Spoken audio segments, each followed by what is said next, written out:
showroom qanaqa ochildi aka? Qanaqa fikrdasiz? Zo'r ochildi, вообще zo'r chiqdi. Yutuqlar ham bo'ldi.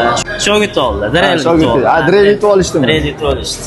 Direkt yutib zo'r o'tdi showroom. Aka siz usta bo'lsangiz kerak, shogirdlar bor deyapsiz aka. Ha, ustamiz xudo xolasa. Aka mana shu showroomda Atacento Tikurinlar mahsulotlarida namanganlik hamyurtlarimizga qanaqa foyda tomonlari bor deb o'ylaysiz? Foyda tomoni o'zi kirib keldik. Atacento hammani xonadoniga, o'shanga bag'iga faqat Atacento ketdi, zo'r bo'ladi.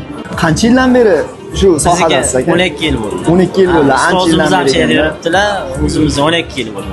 Yangiliklar, qulayliklar zo'r ekan, ko'p ekan. To'g'risi. Biz faqat mana ularda Tiagada ishlardik-da, poklar. Suyali poklar chiqibdi, endi Tiagani yo'qotamiz-da.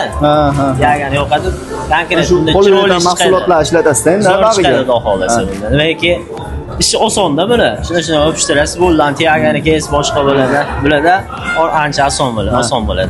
Aka oldin bu Atacento mahsulotlar ishlatganmisiz? Ha, ishlatganmiz. Tikurinlarni-chi?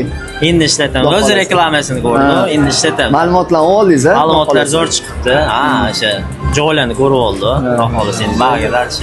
Joylar qildirmaydi-ku. Showroom ham zo'r bo'ldi. Ko'rsatdi. Konkret mana qilib ish qilib bera olamiz desa ham uyga kelsam ishni bizga topshiradi ishchi. Shu.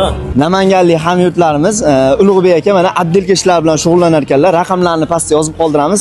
Atdelka ishlar bo'lsa akam o'zlariga aloqaga chiqa olasizlar. Atdelka, aboy, hamma ishlari bo'yicha xudo xolasa o'xshatib beramiz. 90lik 553 35 95. Rahmat aka, sog' bo'ling. Rahmat.